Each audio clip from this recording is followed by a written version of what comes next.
Talking with other people who have worked in shows, and I myself have seen some of them a bit more passionate, let's say, about the show. Have you ever encountered anything like this before? I've been privileged to. It's a weird. I have this very surreal life because I'm not.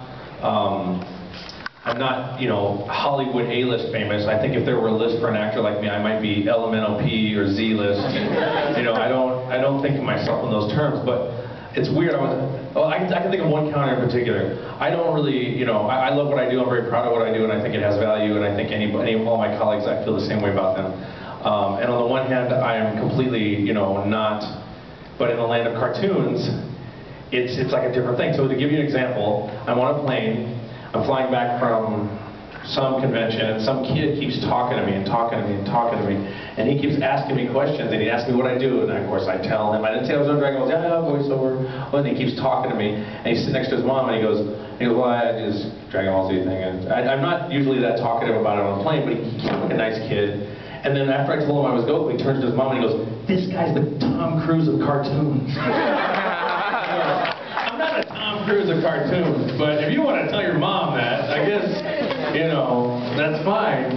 But the point of the story is that that kind of enthusiasm, where in that world of anime, to a lot of people, it's very gratifying to think that, I know who Tom Cruise is. Tom Cruise doesn't know who I am, but, in the land of cartoons, I'm him. No, I don't.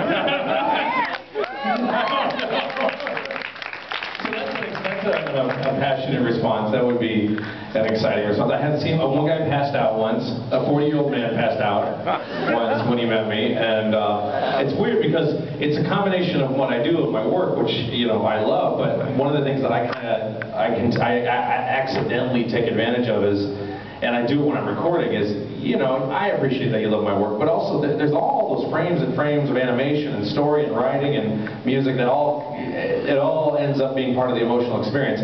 I end up taking maybe more credit for that. I don't do it on purpose, but more credit for that than I deserve, because you would meet me and say, "Oh, I love your work," and blah blah blah. But you're also talking about this animation that Akira Toriyama created. That's a huge part of it. So it's weird. I'm in this weird position of, yes, I did do the work and I appreciate it, but it's not just me.